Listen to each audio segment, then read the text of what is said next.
주님께서 여러분과 함께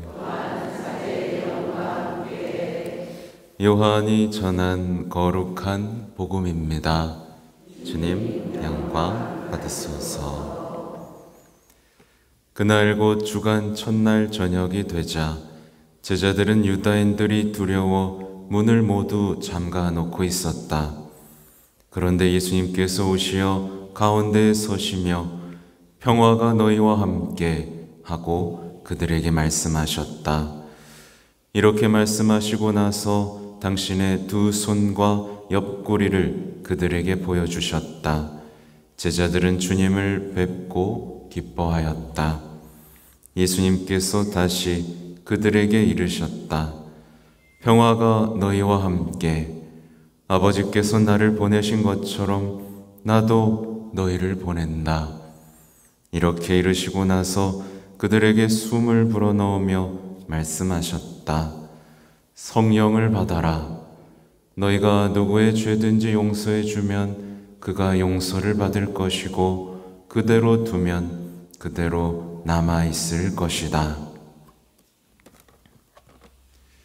주님의 말씀입니다.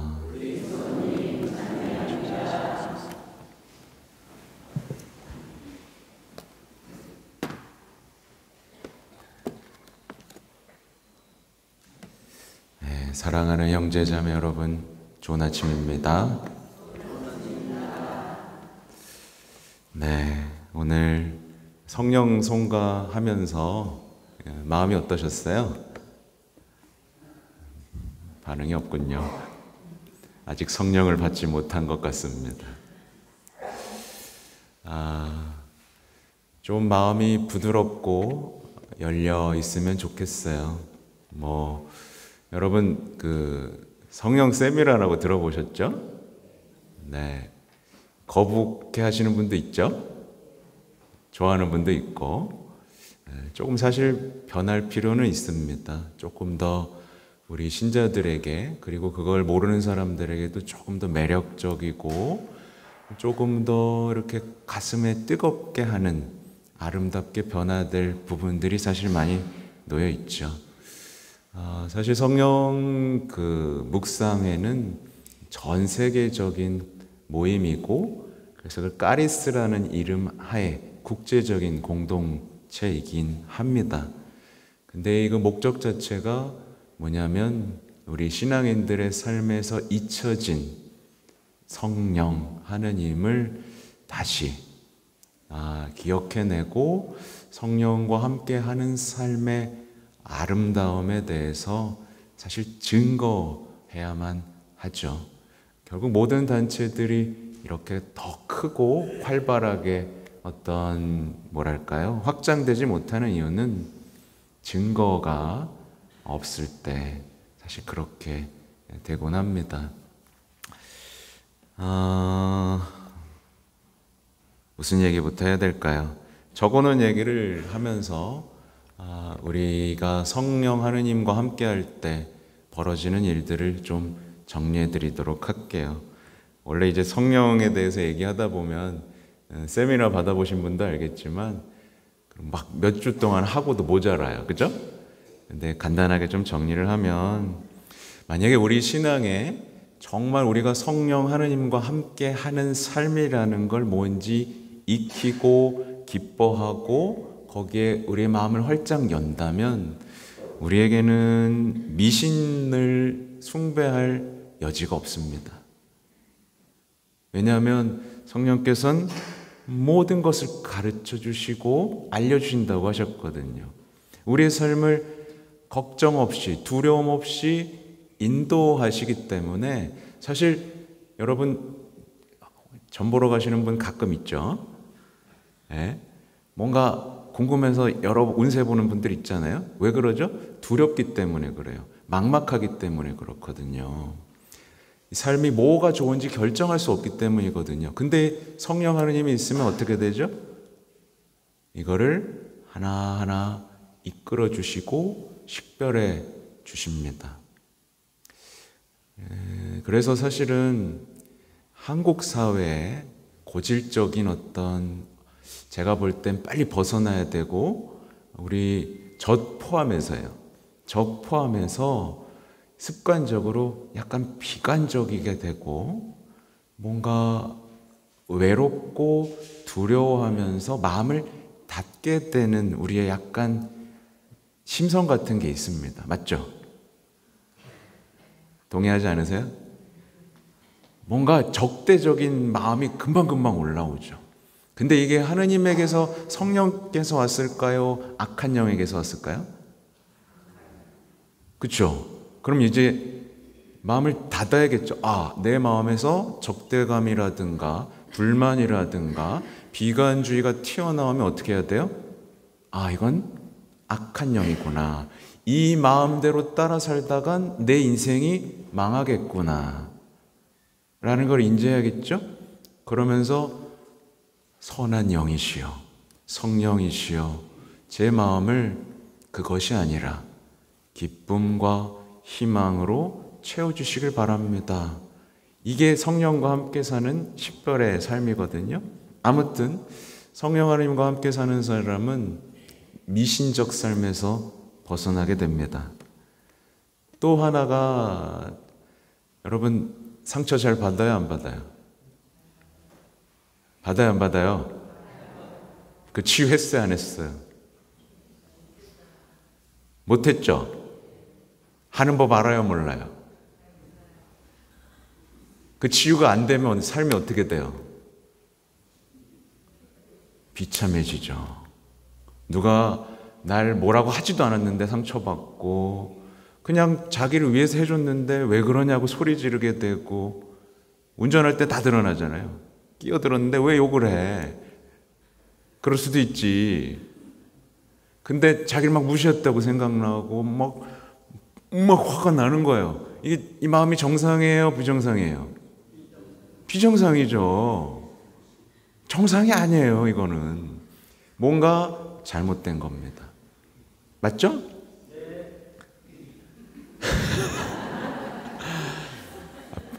다 같이 벗어나자고 하는 얘기예요. 그 사람 잘못됐다고 비난하는 게 아니고, 상처받은 삶을 치유해 주시는 분은 성령 하나님입니다. 우리 스스로 치유할 수 없고 사람이 치유할 수 없어요. 이게 어디서 들었냐면, 이 다락방에 갇혀있던 이 제자들을 보세요. 그들이 죄책감 때문에 상처받았죠. 사람들 때문에 상처받았죠. 심지어 예수님한테도 상처받았어. 맞죠? 말도 안 되지만 예수님한테까지 상처를 받아요. 하느님한테까지 상처를 받아요. 여러분 중에 있어요.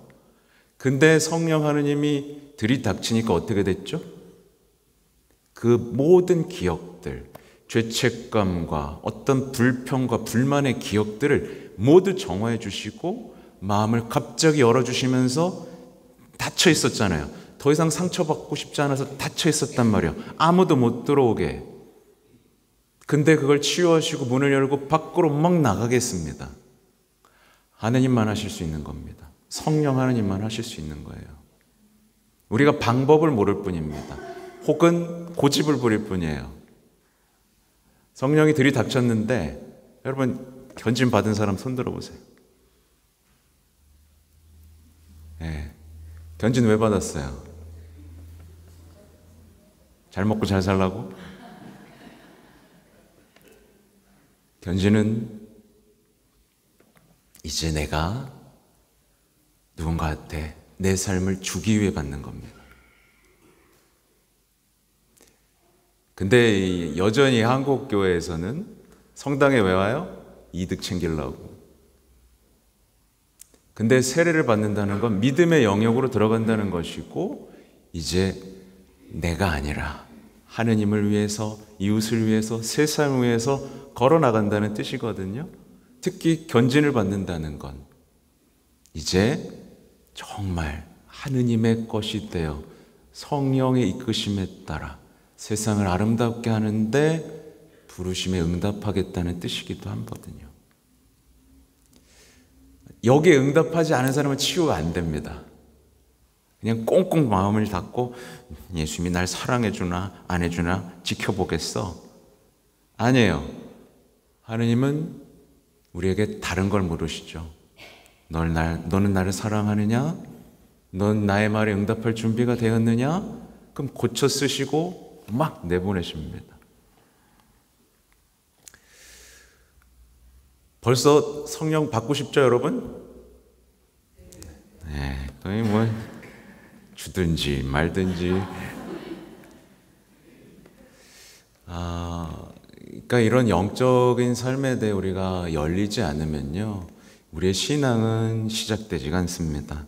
아무튼 성령께서는 미신적인 삶, 상처받은 삶, 마음을 닫는 삶, 비관주의에서 벗어나게 해서 하나님과 함께하고 이웃과 함께하고 모든 것을 가르쳐 주시고 알려주시는 그 멋진 삶으로 우리를 이끄십니다. 또 이미 얘기한 거긴 하지만 성령께서는 우리가 폐쇄적이고 다투잖아요, 자꾸. 그죠? 근데 성령 하나님이 오시면 어떻게 되죠? 알아듣게 됩니다. 알아듣게 돼요. 그래서 마음을 개방적이게 하고 빛나는 삶으로 이끌면서 정말 우리 삶은 갈기갈기 찢겨 있지 않습니까? 네, 우리 마음도 찢겨 있지, 가족도 찢겨 있지, 사회도 찢겨 있지, 세상도 찢겨 있잖아요. 그것에 벗어나서 함께 기뻐하면서 평화롭게 걷는 방법을 가르쳐 주시는 분이에요. 그래서 지금 시노달리타스라고 계속 말씀드리죠. 제가 이거 여러분의 정체성이 같이 걷는 거예요. 저 뒤에 이렇게 십자가 모양 돼 있죠? 성령 하나님을 상징하기도 합니다. 과연 그래서 우리 공동체가 성령의 이끄심에 따라 걷고 있는지, 이게 너무 크다고 생각하시면 여러분 개인은 성령 하나님에 따라 걷고 있는지, 아니면 가족들은 아까 말했잖아요, 구체적으로 적용하는 법, 가족들이 있어요. 근데 자꾸 미워지고 마음을 닫게 되고 불만을 쌓이게 되고 비관적이게 되고 싫어지게 된다면 사실 이거는 어떤 영을 따르는 거다? 악한 영.